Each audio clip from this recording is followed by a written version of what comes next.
नमस्कार दर्शकवृन्द, यहाँहरूलाई हार्दिक स्वागत गर्न चाहन्छु। मनोराज थानुक यो टेलिभिजनको विशेष कार्यक्रममा आज हामी यो हिजो पनि हामीले प्रस्तुत गरेका थियौँ। खास गरी नेपालमा पछिल्लो समय धार्मिक रूपबाट नयाँ राजनीतिक कोर्स अगाडि बढ्ने लगभग देखिँदैछ, जसमा शक्ति राष्ट्र भारत र अमेरिका आम्ने सामने एउटा हिन्दू राष्ट्रको पक्षमा एउटा सेकुलर राष्ट्रको पक्षमा देखिएको छ, जसको पछिल्लो परिणामस्वरूप भारतले स्वागत गर्यो।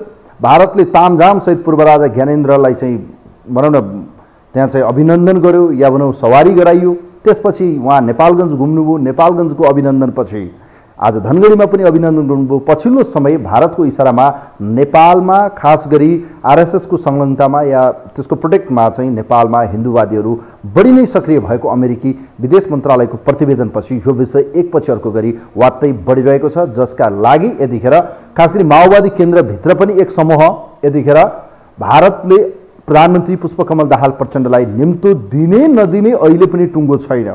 अर्थात् उहाँले के गर्ने, एउटा प्रेसराइज ग्रुप बनाइयो। त्यो ग्रुप थ्रु चाहिँ अब एउटा ज्ञापन पत्र बुझाइएको छ। त्यो ज्ञापन पत्रमा हिन्दू राष्ट्रको पक्षमा जानुपर्ने र या भनौँ जनमत सङ्ग्रहमा जानुपर्ने दबाब दिएको छ। मानिलिनुहोस् कदम कदापि ती व्यक्तिलाई कारबाही गरियो, त त्यो अवस्थामा भारतले के सोच्छ कि हिन्दूवादीहरूलाई नेपालमा कम्युनिस्टले मान्दैनन्, यो कम्युनिस्ट पार्टी खास गरी माओवादी केन्द्र हिन्दू विरोधी हो, त्यसपछि झन् यो टकराव बढ्नेछ र यो सत्ता पनि गुम्न सक्ने देखिन्छ। त अर्कोतिर जो पछिल्लो समय नेपालका नेताहरू या दलहरू भन्दा पूर्व राजा ज्ञानेन्द्र शाहप्रति बिजेपी या आरएसएसको चाहना र खास गरी योगी आदित्यनाथ मोदीको चाहिँ बढी नै लगावका कारणले गर्दा नेपालमा अहिले राजसंस्था हौसिएको देखिन्छ र जसका निम्ति पूर्वदेखि पश्चिमसम्म नागरिक अभिनन्दनमा पूर्व राजा ज्ञानेन्द्र शाहको उपस्थिति देखिन्छ र त्यहाँ हजारौंको संख्यामा आम सर्वसाधारणको उपस्थिति देखिन्छ। जय जयकार देखिन्छ। पूर्व राजा ज्ञानेन्द्र शाहले नेताहरूलाई सत्तु शराब र गाली गरिरहेको देखिन्छ। अर्थात् उहाँहरूले चाहिँ झुट बोल्नुभयो, सोझा साझा जनतालाई भ्रमको खेती गरियो,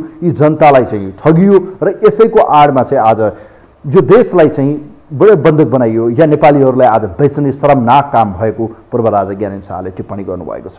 वास्तवमा हेर्नुहोस्, देशको आन्तरिक मसलामा बाह्य चासो बढेसँगै कहीँ कतै आज नेकपा एमालेका अध्यक्ष ओलीले खास गरी नेपाल मुस्लिमको एउटा कार्यक्रम जहाँ चाहिँ उहाँ जानुभयो, त्यहाँ भन्नुभयो यो अहिले नेपालमा राजनीतिको स्वार्थ सेक्ने, रोटी सेक्ने काम अहिले भएको छ धर्मलाई प्रयोग गरेर। मैले बारम्बार भनिरहेको छु, पछिल्लो समय विभिन्न एजेन्डाहरू हुन्छन्। इकोनोमिक एजेन्डा हुन्छ, कयौँमा हेर्ने भने भनौँ न आक्रमणका हिसाबले परमाणुका कुराहरू हुन्छन्, कयौँ ठाउँमा चाहिँ जो पोलिटिक्सको रूपमा हेर्ने भने बाइलेटरल रूपमा कयौँ विषयहरू अगाडि बढ्छन्।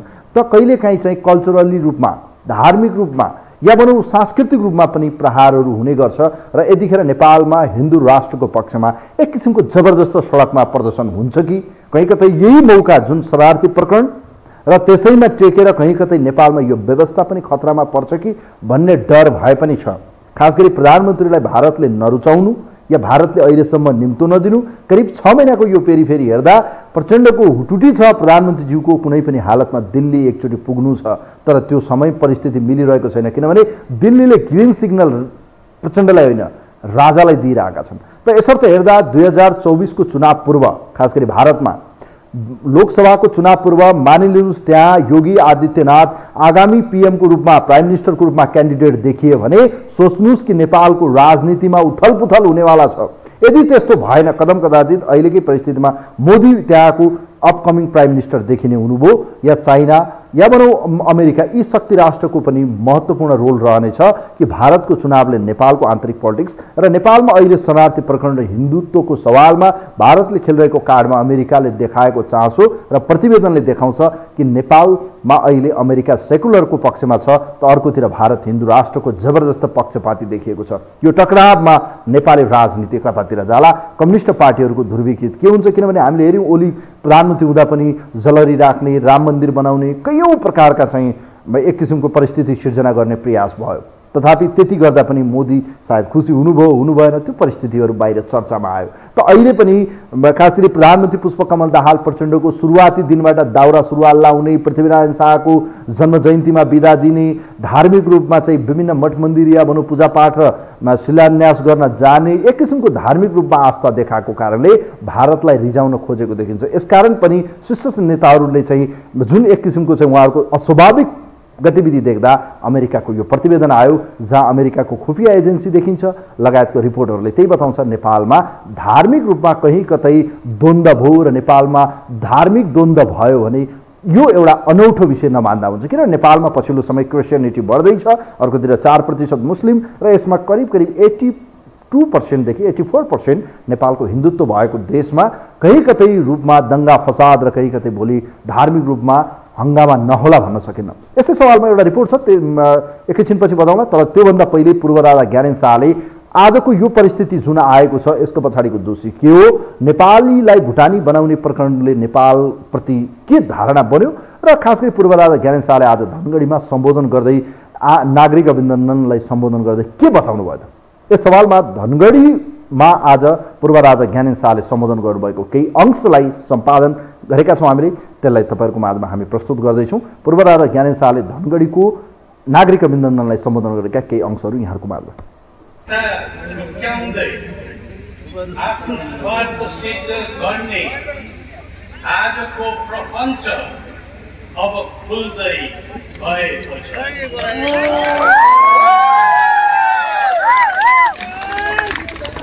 नेपाली जनतालाई आफ्नो भूभाग र आफ्नो राष्ट्रिय अस्तित्व हुँदा हुँदै शरणार्थी बनाएर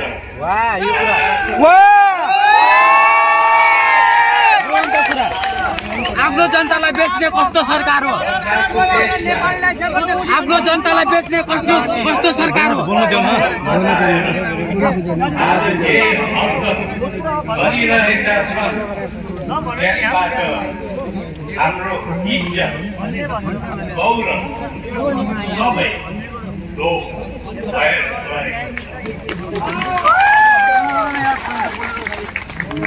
देशभित्रै बसौँ, देशमै पसिना बगाउँ र आफ्नो पौरखले आफ्नै देश सफारौँ भन्ने भावना हराउँदै गएको। के नयाँ नेपाल भनेको यही हो?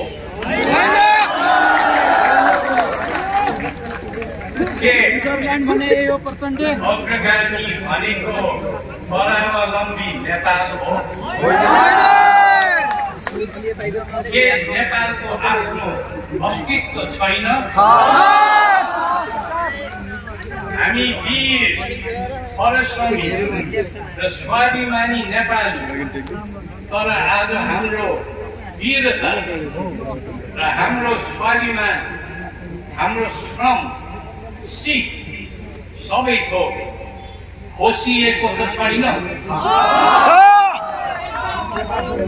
यस्तो दारुण दृश्य देख्दा हामी सबैको आँखा हँसाउँदै गएका छौँ।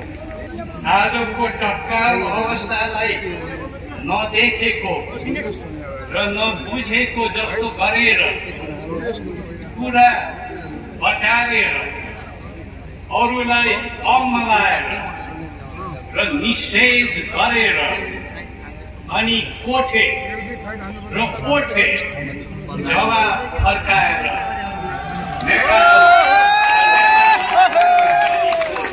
भविष्य सक्दिँदैन।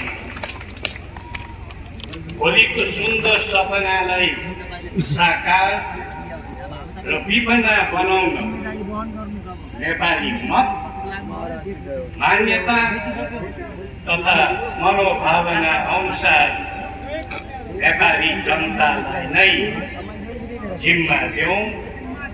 यसैमा हाम्रो कल्याण छ।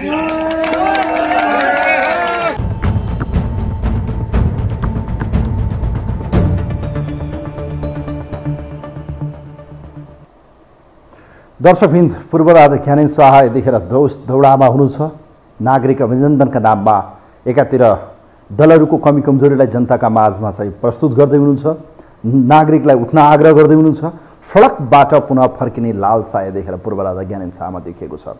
यो सबैको परिस्थितिका दोषी विगत 15 वर्षमा गणतन्त्र स्थापनापछि माओवादी, एमाले, कांग्रेसकै दोष हो। तिनकै कारणले गर्दा स्वतन्त्रका नाममा कयौं व्यक्तिहरू चाहिँ जस्तो काठमाडौँ, धरान लगायतका ठाउँहरूमा विजय प्राप्त गरे, जनताले अनुमोदन गरे र पछिल्लो समय नयाँ दलहरूको पनि एक किसिमको भनौँ न उदय भएको देखिन्छ।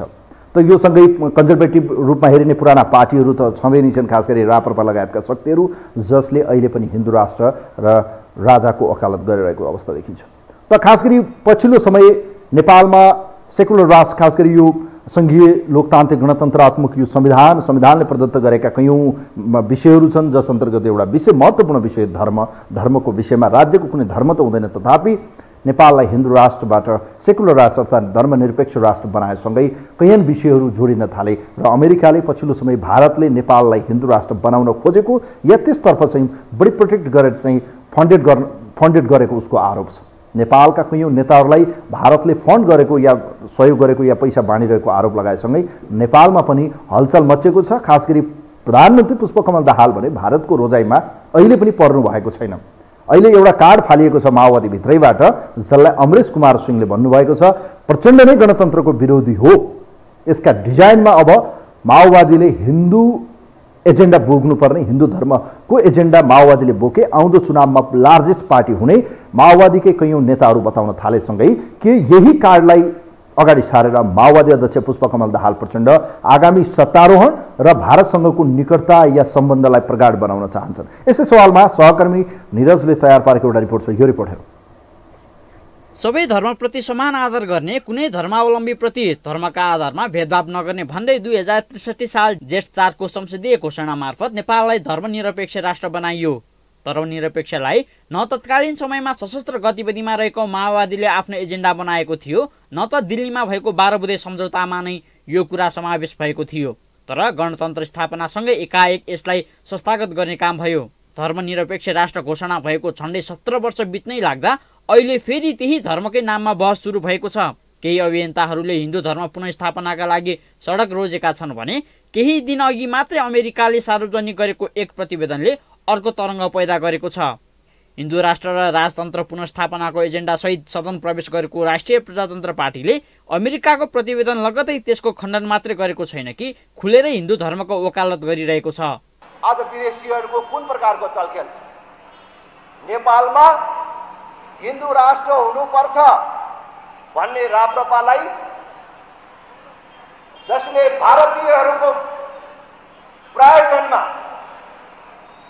भारतको समेत संलग्नतामा देशलाई धर्मनिरपेक्ष बनाइयो। आजको दिन 64 साल जेठ 4 गते त्यसको विरुद्धमा राप्रपा निरन्तर रूपमा उभिएको छ।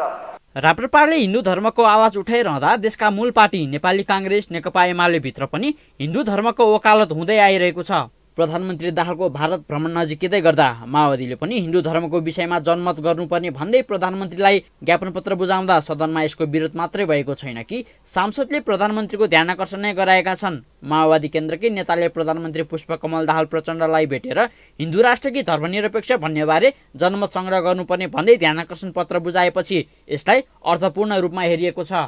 संविधानप्रति प्रतिबद्धता छैन। मैले प्रधानमन्त्रीलाई ध्यानाकर्षण गराउन चाहे यहीँबाट, रोस्टमबाटै।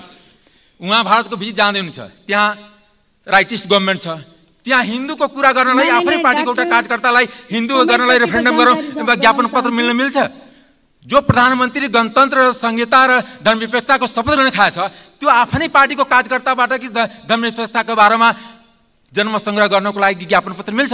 यो अप्टिक्स मात्र। सङ्घीय गणतन्त्र र धर्मनिरपेक्षको वकालत गर्ने माओवादी पार्टीभित्रै धर्मको बहस सुरु भएको छ। प्रधानमन्त्रीको भारत भ्रमण हुनै लाग्दा धर्म फर्काउन माओवादीकै नेता लागि पर्नुलाई सामान्य रूपमा लिएको छैन। कि सङ्घीय लोकतान्त्रिक गणतन्त्रलाई बलियो गर्ने हो भने 90% भन्दा बढी सनातन हिन्दू धर्मको जो पक्षधरहरू छ, जसमा संशय र शङ्काहरू छ धर्मनिरपेक्षता बारे, कि यो विषय चाहिँ जनअनुमोदित हुनुपर्छ भन्ने जो प्रश्न छ, यो विषयलाई हाम्रो तर्फबाट यदि हल गरेर गइयो, यो कुरालाई स्वीकार गरेर गइयो, यो कुरालाई नेपाली जनताको जनमत अनुसार तपाईँको हामी भन्नुहोस् न एउटा जनमत संग्रहको विषय या संशोधनको विषय बनाउन जान सकियो भने यसले माओवादीले फाइदा गर्छ, परिवर्तनको उपलब्धिले बलियो बनाउँछ र सङ्घीय लोकतान्त्रिक गणतन्त्र तपाईँको सुदृढ भएर जान्छ भन्ने लागेर यो विषय मैले फ्लोर गरेँ। 2064 मा संविधान जारी भएसँगै हिन्दू राष्ट्र हटेर नेपाल धर्मनिरपेक्ष स्थापित बन्न पुग्यो। तत्कालीन सशस्त्र द्वन्द्वका क्रममा समेत यो मुद्दा नपरेकोमा नेपालमा धर्मनिरपेक्षताको एजेन्डा एकाएक कसरी आयो तत्कालीन सांसद नै अनभिज्ञ छन्। हिन्दू धर्म बोक्ने राप्रपामाथि पैसा बुझेको आरोप छ। यता हिन्दू धर्म खारेज गर्ने दलहरूभित्र पनि जनमत सङ्घर्षको माग उठ्न थालेको छ। यो विषय आसन्न भारत भ्रमणको तयारीमा रहेका प्रधानमन्त्री प्रचण्डको भारत रिजाउने सूत्र मात्रै हो या कतै विदेशीकै निशानामा परेर हिन्दू धर्म फेरि बिउताउने खेल हुँदै हो, त्यो हेर्न बाँकी नै छ। यो हो टेलिभिजनका लागि निरज कोइराला, काठमाडौँ।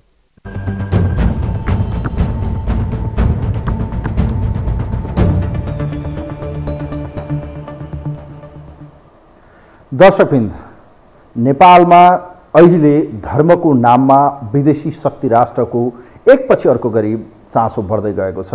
आम्ने सामने देखिएका छन् भारत र अमेरिका। हेर्नुहोस्, मुद्दा हो धर्मको मुद्दा।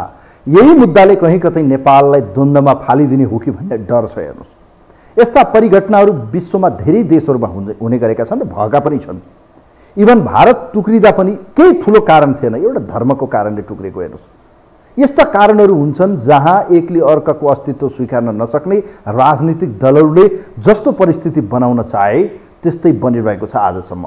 र अहिले खास गरी पूर्व राजा ज्ञानेन्द्र शाहको दौडधुप र खास गरी हिन्दूवादी र राजावादीहरूको चाहिँ दौडधुप, एक किसिमको चाहिँ सडक प्रदर्शनले कहीँ कतै यसै प्रकरणहरू जहाँ एक किसिमको असन्तुष्टि जनतामा देखिएको छ, भ्रष्टाचारको विषय, जनताले केही नपाएको विषय, जीवनमा देखिएका कैयौँ असन्तुष्टिका सवालमा यी सबै कुराको फ्रस्ट्रेसनको एउटा बाँध फुट्ने र त्यसले कहीँ कतै सङ्घर्षमा जाने र 2062-63 को जस्तै झझल्को देखिने सडक प्रदर्शन त हुने त होइन, यो पनि एउटा आशंका छ। तथापि यसका पछाडि अहिले नेपालको आन्तरिक मसलामा एउटा महत्त्वपूर्ण मुद्दा बडो प्रायोरिटीका साथ आयो कि धर्मनिरपेक्षता या भनौँ हिन्दू राष्ट्र के बनाउने भन्ने विषय।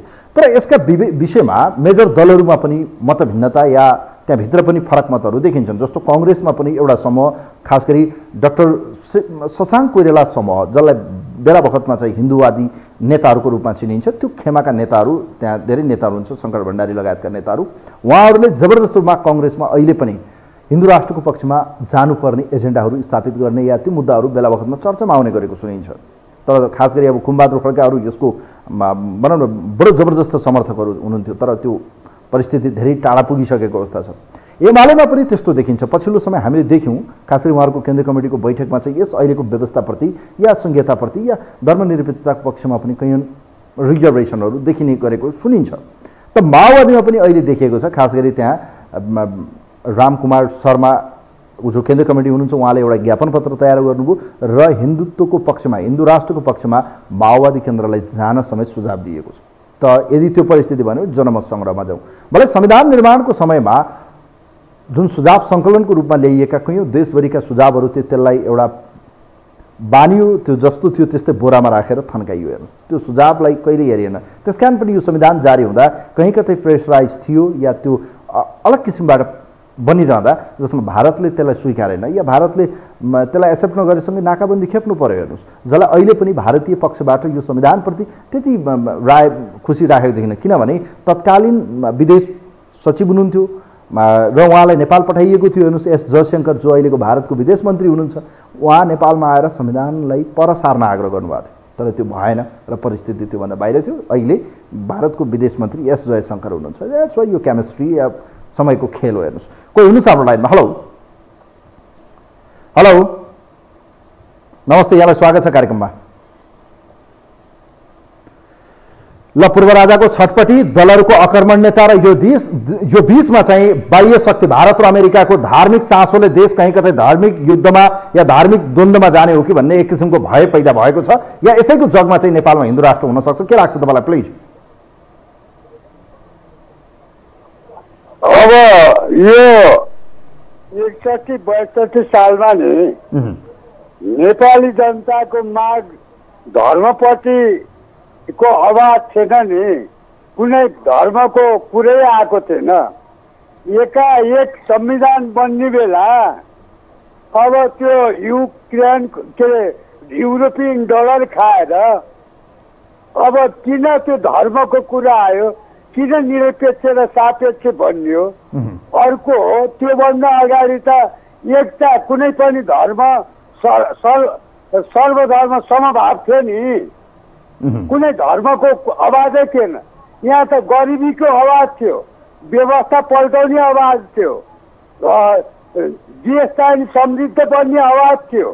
कहाँ गयो त्यो कुरा? अहिले अब त्यो जतिखेर युरोपियन डलर खाएर संविधान बनायो चुपचापसँग यहाँ धर्मको युद्धको कसले निम्ति आयो? किन निम्ति आयो?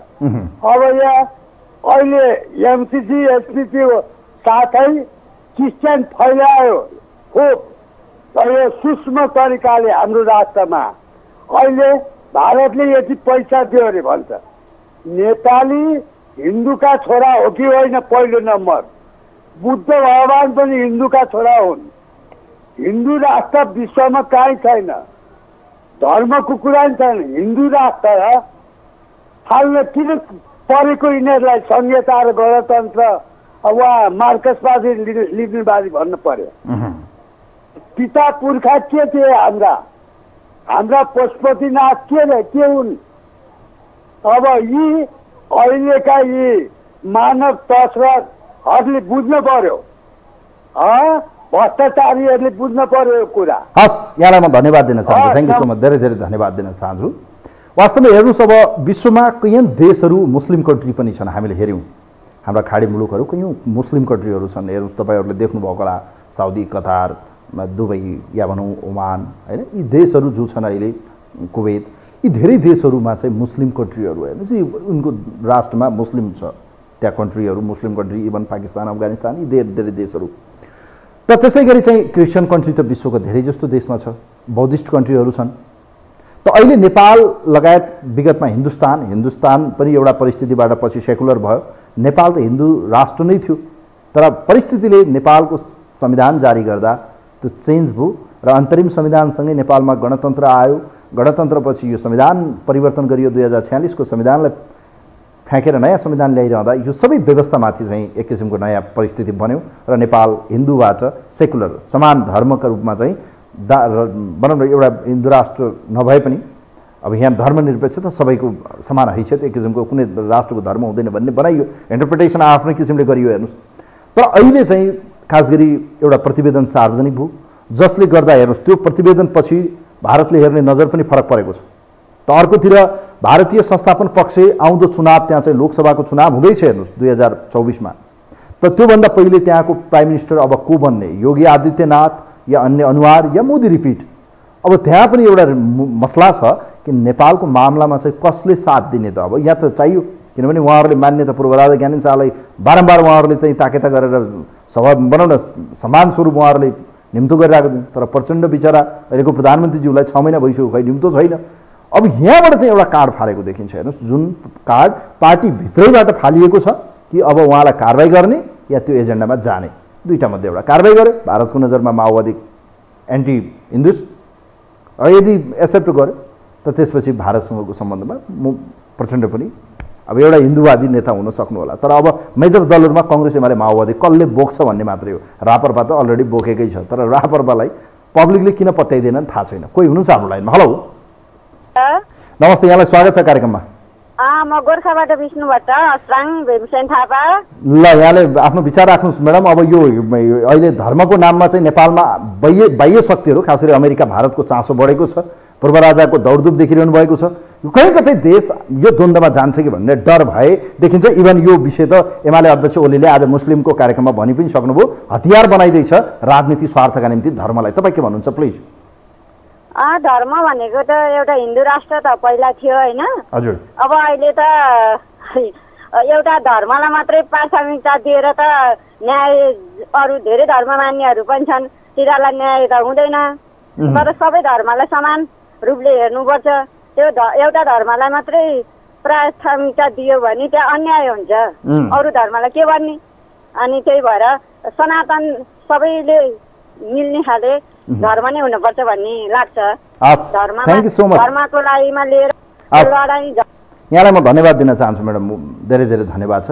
भलै अब यो धर्मको विषयमा हामीले छलफल गर्नुपर्ने विषय होइन। हेर्नुहोस्, एउटा नेसनल टेलिभिजनमा यो किसिमको कुनै कन्सेप्ट बनाएर चाहिँ यो विभाजन गर्ने या मतभेद गर्ने कुनै मनसाय पनि होइन, यसलाई यसरी नलिउँ। तर अन्तर्राष्ट्रिय जब नेपालमा धर्मका नाममा चासो बढेपछि यो विषय सर्वसाधारणको विषय पनि बन्न आवश्यक देखियो। द्याट्स वाइ यो विषयमा मुद्दामा चाहिँ बहस गर्न आँटिएको, न कि कुनै अरू च्यानल या भनौँ तपाईँले देखिरहनु भएको छ छिमेकी राष्ट्रहरूको च्यानल जस्तो कुनै मसलालाई हिन्दुजम र मुस्लिम जस्तो बनाउन खोजिएको होइन। यसलाई फेरि यसरी नबुझौँ।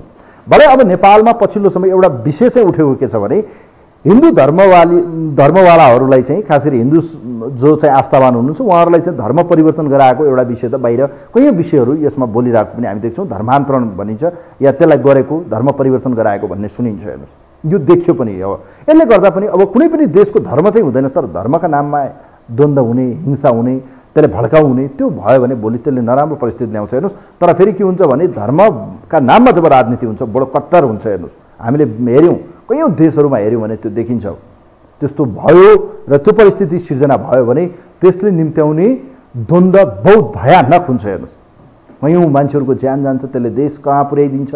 त्यसमा अन्तर्राष्ट्रिय खेलहरू हुन्छन्, हामीले देख्यौँ। हेर्नुहोस् इभन तपाईँको चाइनामा तपाईँले हेर्नुभयो तिब्बतको दलाई लामा धार्मिक रूपबाटै त्यहाँ चाहिँ तपाईँको त्यसरी परिस्थिति हुँदा उहाँ आज भारतमा गएर शरण बस्नुपर्ने अवस्था आयो। हेर्नुहोस् भनेको जो परिस्थिति बन्छ, हेर्नुहोस् जब मान्छे या भनौँ यो परिस्थिति जब सिर्जना गरिन्छ, फाँटो हालिन्छ, तब देश नै भुमरीमा एक किसिमको द्वन्द्वको भुमरीमा पर्न बेर लाउन। हेर्नुहोस् इभन हामीले भारतको गुजरातमा हेऱ्यौँ भने त्यहाँ पनि एक किसिमको त्यस्तै थियो, मुस्लिम र हिन्दू। त्यहाँ कस्तो भयो परिस्थिति तपाईँहरूले देख्नुभयो होला।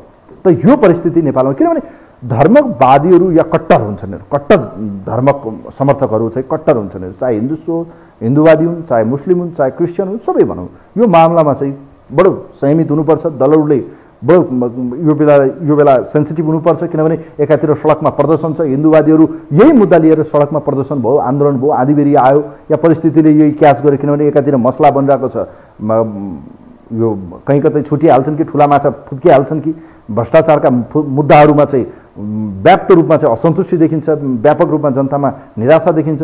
यी सबै कुराले कहीँ कतै यो धैर्यताको बाँध टुट्यो भने 2062-63 भन्दा भयावह अवस्था बन्यो र परिस्थितिले नयाँ मोड लियो भने आश्चर्य नमान्दा हुन्छ। नेपालमा अहिले जुन शक्ति राष्ट्रको टकराव देखिएको छ, एकातिर एउटाको प्रतिवेदन, अब त्यसको काउन्टर त पक्कै पनि त्यसलाई सामान्य रूपमा त भारतले लिँदैन र नेपालमा अब भारतले खेलेको भूमिका अमेरिकाले आरोप लगाएपछि भारतले यसलाई कसरी सहन्छ र आम्ने सामने। हेर्नुहोस् अब यो यस्तो परिस्थिति छ। कोही हुनुहुन्छ आजका निम्ति अन्तिम कलर। हेलो हेलो नमस्ते, यहाँलाई स्वागत छ। नमस्कार हजुर। ल कार्यक्रमको अन्त्यमा हुनुहुन्छ यहाँ राजुजी। अब धर्मको राजनीति फेरि एकपटक नेपालमा सुरु भयो, अमेरिकाले प्रतिवेदन दियो, भारतले अब अहिलेसम्म पनि भनौँ न प्रधानमन्त्रीलाई निम्तो दिएको छैन, तर पूर्व राजाको जय जयकार छ भारतमा। योगी आदित्यनाथले सबै वेलकम गरिसकेपछि उहाँ धनगढीमा गएर भाषण गरिरहनु भएको छ। उहाँ अब यो देशमा कहीँ कतै धर्मको नाममा युद्ध हुने त होइन भन्ने डर चाहिँ देखिन्छ। दल जस्तो आज मात्रै ओलीले भन्नुभयो राजनीति स्वार्थका निम्ति चाहिँ धर्मलाई प्रयोग गरियो, हतियार बनाइयो भन्ने भएको छ। के लाग्छ कहीँ कतै यही धर्म र नाममा यो सेकुलर र हिन्दूको पक्षमा लिएर कहीँ कतै देशमा भड्काउ हुने त होइन भन्ने लाग्छ राजन? के लाग्छ तपाईँलाई? हजुर मलाई लागेको चाहिँ नि धर्मले चाहिँ नि द्वन्द्व र ऊ पैदा गर्दैन भन्ने हाम्रो विगतका इतिहासले पनि हिन्दू राज्य नेपाल हुँदाखेरि पनि जैन बुद्धिस्ट किराँत होइन हिन्दू सबै अटेकै थिए, मुस्लिमहरू सबै अटेकै राज्य हो। अब हजुरलाई मैले यो कुरा व्याख्या गरिरहनु पर्छ जस्तो लाग्दैन। यो अहिले के भने धर्मको नाममा विभिन्न चाहिँ यो संहिताका नाममा लोकतन्त्र र गणतन्त्रका नाममा यो मानव तस्करी यस्तैका कारणले गर्दा द्वन्द्वहरू हुन्छ। अनि जातीय राज्यको लागि अलिक कोशी प्रदेशमा जसरी भएको यो त के नि यो सिर्जना त धर्मले भन्दा पनि यिनीहरू चाहिँ नि विदेशीका एजेन्डाबाट मैले हजुरको कार्यक्रममा पनि भनेको थिएँ, एउटै छाता मुनिका विभिन्न नामधारी पार्टीहरू यी विभिन्न झन्डा बोकेर चाहिँ नि विदेशीका गुलाम र यिनीहरू दलाल हुन्, देश र जनतापट्टि माया दया नभएका व्यक्तिहरू हुन् भनेर जातीय द्वन्द्व र हिंसा मचाउन त के भने यिनीहरूले नै उगाइरहेछन्। पहिला जातीय राज्य दिन्छु भने एकचोटि 72 पनि भनौँ न 62-63 आन्दोलनमा पनि चर्क्यो। त्यो आन्दोलनमा म आफै पनि सहभागी भएर चाहिँ हजुरको एउटा क्षेत्रीय समाजको तर्फबाट चाहिँ हामीलाई चाहिँ के भने त्यो किसिमले उत्रिने वातावरण बनायो। यो त के भने द्वन्द्वको बीजारोपण चाहिँ गर्नलाई यिनीहरू विदेशको आड भरोसा, देशमा करप्सन, अराजकता, अब यो देशमा के कानुन छ, न्याय छ, न्याय समानता रूपले चलेको छ कि छैन, यो देशमा त के भन्नुहुन्छ भने नि व्यवस्थापिका, राज्यपालिका, कार्यपालिका यो तिनटै हेर्नुहोस् सर कुनै ठाउँमा चाहिँ सन्तोषजनक र उहरू छ र सही सोच छ अब यो मामलामा विषयमा जाउँ। जस्तो राजुजी तपाईँले देख्नुभयो माओवादी भित्रैबाट एउटा समूह एउटा तबकाबाट हिन्दू राष्ट्रको पक्षमा जान प्रचण्डलाई सुझाव आएको छ, ज्ञापन पत्र दिएको छ। नत्र भारतले अहिलेसम्म निम्तो दिएको छैन। हेर्नुहोस् यो ग्रिन सिग्नल हेर्नुहोस्, तपाईँलाई के लाग्छ यहाँनिर प्रचण्डले ग्रिन सिग्नल लिएर हिन्दूको पक्षमा प्रचण्ड गयो भने भारतले कसरी उचाल्ला एउटा विषय। दोस्रो विषय, परिस्थितिले नयाँ मोड लियो भने आउँदो चुनावमा त्यही मुद्दालाई प्रचण्डले अगाडि बढाउँदा के होला परिणाम? होइन, मैले यसमा पनि आउँदै थिएँ हजुरको, मैले अन्य कुरा चाहिँ व्याख्या गर्दा जाँदा जुन अहिले चाहिँ हिन्दू राष्ट्रको लागि चाहिँ जनमत सङ्ग्रह भनेर चाहिँ जुन चाहिँ उहाँकै केन्द्रीय सदस्यले नै राख्नुभयो, यो सर्वविदितै छ, सबलाई छ। यो अहिले के भन्नुहुन्छ भने उहाँहरू कि भारतमा बसेर नेपालमा चाहिँ विध्वंस मचाएर ब्याङ्क, उद्योग धन्दा, कल कारखाना ध्वस्त र कतिपय चाहिँ निमुखा जनताहरूको चाहिँ लुट मचाउनु भएको थियो भने त्यो बेला पनि सामन्ती र चाहिँ विभिन्न चाहिँ धन्दा दिएर वर्षहरूलाई कारबाही गर्छु भनेर उच्च ओहदामा बसेर गलत गर्नेहरूलाई एकजनालाई कारबाही गरेको देखाउनुहोस्। सोझा निमुखा क्लासमा पढाइरहेका टिचर त्यसैलाई चाहिँ के भन्नुहुन्छ भने विभिन्न बाहना र उ गरेर गर्नुभएको हो। उहाँहरूको मूलभूत उद्देश्य भनेको देशमा अस्थिरता पैदा गराउने, त्यसको आगोमा चाहिँ रोटी सेकेर उहाँहरू खान पल्किनु भएको हो। हेर्नुहोस् अहिले नै भन्नुहोस् देश कुन अवस्थामा थियो, कुन भनौँ न ऋणभार हामीले नै हामीलेकै पालामा भनौँ न म त बखत 65 वर्षमा हेर्नुहोस्। अब त्यसले गर्दा ऋणभार हाम्रो पालामा हामी सानो छँदा कति थियो र देशको विकास पूर्व पशु राजमार्गहरू जाने 17 सालमा महेन्द्रले नै खोल्दाखेरि पनि त भनौँ न दुनियाँ देशबाट र कसरी रूपले गएको थियो ऋणभार। तपाईँ विषयवस्तुभन्दा बाहिर जानुभयो, म धन्यवाद दिन चाहन्छु राजुजी, धेरै धेरै धन्यवाद छ यहाँलाई, थ्याङ्क यू सो मच। वास्तवमा हेर्नुहोस् अहिले अमेरिका र भारत आम्ने सामने, मसला हो धर्म। हिन्दू राष्ट्रको पक्षमा भारत देखिन्छ, किनभने भारतमा त अहिले पनि हेर्ने भने बिजेपी भनेको त्यहाँको धार्मिक पार्टी जस्तो देखिन्छ, अर्थात् उसको एजेन्डा भनेको हिन्दू। तपाईँले चुनावमा पनि हेर्नुभयो होला, कहिले रामका एजेन्डा कहिले के त्यो चलिरहन्छ, हेर्नुहोस् देखिरहनु भएको छ। त अहिले नेपालको सन्दर्भमा पनि त्यो देखिन्छ। एकातिर राप्रपा लगायतका शक्तिहरू जसले कन्जर्भेटिभ रूपमा चाहिँ दक्षिणपन्थी भनिन्छ, जसलाई चाहिँ पुरातनवादी ट्रेडिसनल पार्टीहरू तिनले चाहिँ एउटा मुद्दा बोकेको देखिन्छ। अर्कोतिर अमेरिकाले जुन पछिल्लो समय एउटा प्रतिवेदन दियो अमेरिकी विदेश मन्त्रालयले, त्यसबाट पनि कहीँ कतै नेपालमा यो द्वन्द्व बढ्ने त हो कि भन्ने डर छ। तर यसका पछाडि एउटा मसला चाहिँ हुनसक्छ, प्रधानमन्त्री पुष्पकमल दाहाललाई हुटुटी छ, म दिल्ली जानु पर्यो। दिल्ली जानका निम्ति एउटा शर्त जस्तो देखिन्छ यो उनकै पार्टीबाट आएकोले गर्दा कि तिमी यस अर नो, तिमी हिन्दूको पक्षमा कि तिमी छैनौ, बस यतिको सिग्नल चाहेका छन्। भारतले यो मात्रै सिग्नल पाउने बित्तिकै उहाँलाई निम्तो दिनेवाला छ। यदि त्यसो भएन भने त प्रचण्डभन्दा अगाडि 2 3 पटक किन चाहिँ प्रधानमन्त्री भन्दा अगाडि चाहिँ यतिखेर ज्ञानेन्द्र शाहलाई चाहिँ या भनौँ पूर्व राजालाई चाहिँ निम्तो गरेर सवारी गरिरहनु भएको छ, अचम्म लागिरहेको छ। हेर्नुहोस् यो परिस्थितिबाट देश कुनै पनि बेला जुनसुकै परिस्थितिमा मोडिन सक्छ, तर बस यति हो धार्मिक रूपमा चाहिँ हिंसा पैदा गर्ने, विध्वंस मचाउने र एक किसिमको भनौँ न नयाँ किसिमको द्वन्द्व सिर्जना नहोस्। बस सबै दलहरूले संहिता अपनाओस्, सहिष्णुता रहोस् र धार्मिक सबैको स्वतन्त्रता कायम रहोस्। बस आजलाई कार्यक्रमलाई यही बिट मार्छु। कार्यक्रमको इन्टायर टिमसँगै कार्यक्रमबाट म पनि बिदा हुन्छु। नमस्कार।